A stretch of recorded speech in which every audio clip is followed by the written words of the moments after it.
In this tutorial, we're going to take a look at how to divide integers, and I'm going to use a number line for the first several examples, and then generalize a pattern for dividing two integers. And so let's start. So the first one here is to divide positive 15 by positive 5. So here's our 15 over here, and so starting at 0 here, I want to end up at 15. And to divide something means to put it in equal parts. So we want 5 equal parts. So see what I'd have to do, 1, 2, 3, 4, 5. So that's 5 equal parts to get to 15. So notice that each of these is a positive 3 because I'm going to the right. So this would divide to give us positive 3. So let's erase all this. So similarly for B, we're dividing positive 12 by 4. So I'm going to start at 0 and I want to end up at 12 over here. And I'm dividing into 4 equal parts.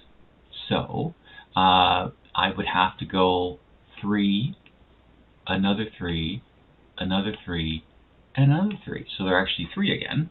So it takes 4 equal parts of 3 to get to 12. And again, I've gone in this direction, so the answer would be positive 3. Of course, positive is to the right, negative is to the left. So let's erase this.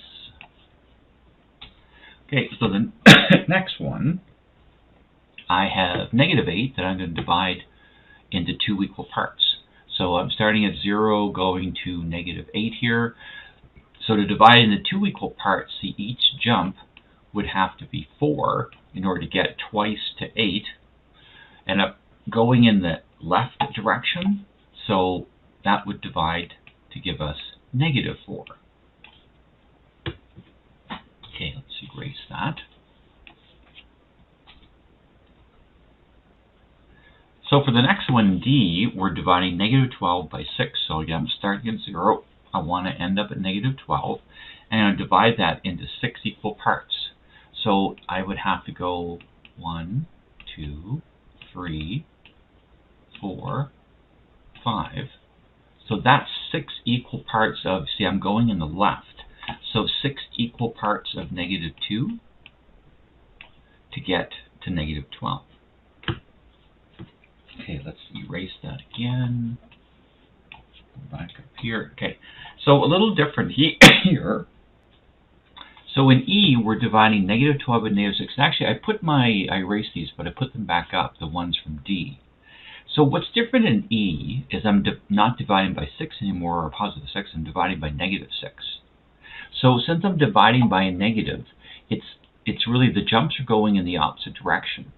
So I still need 6 of them.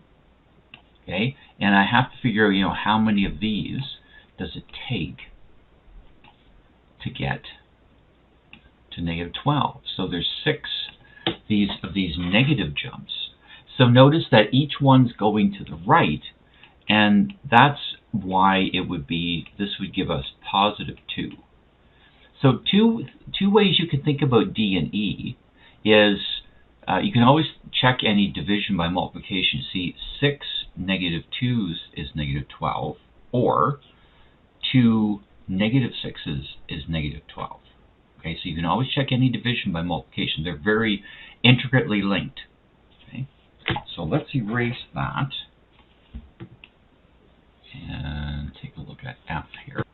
So for F, we're dividing 16 by negative 4. So we're starting at 0. We want to get over to 16. And now we're dividing it by negative 4. So that means that there's the jumps are negative 4.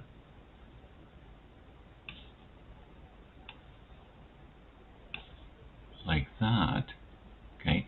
So all the jumps are negative 4, and notice it takes 4 of them to get there.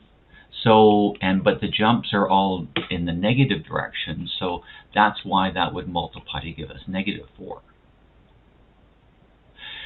For G, let me just change my color here. Okay, for G, we're dividing positive 15 by negative 3, so it's it's again to 3 equal parts. So like it would look like this. See, they'd have to be, again, we're dividing by negatives, so they're going the opposite direction. So there's the second one, and there's the third one, the same size. So see, all these jumps are in a negative direction, so that would be -5. Now, you might be noticing the division rules for integers are exactly the same as for multiplying integers. Okay? So, notice that these 3 are all 2 positives, or 2 negatives. They're the same sign. And notice that that divides to a positive. These 4 examples are dividing a negative by a positive, a negative by a positive, a positive by a negative. So there's 1 negative and 1 positive in that. And in each case, those gave a negative result. So same rules for dividing as there are for multiplying. So for h here, -18 divided by -2. So 18 divided by 2 is 9. 2 goes into 18 9 times. And I'm dividing 2 negatives, so it will be +9. For I, we're dividing -44 by -1. So 44 divided, just divide the numbers. 44 divided by 1 is 44.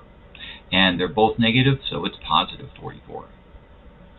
For J, 27 divided by 9 is 3.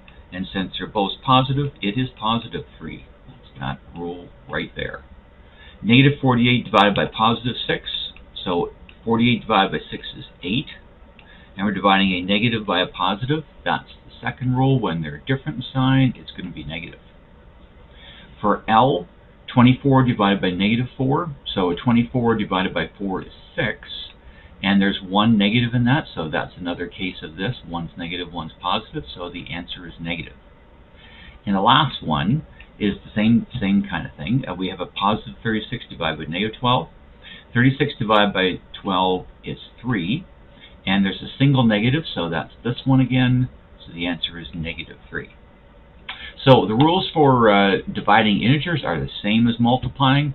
2 integers with the same sign, both positive or both negative, divide to a positive. 2 integers with different signs, so one is positive and one is negative, doesn't matter which one, first or second, that will always divide to give you to a negative. And that's the end of the tutorial.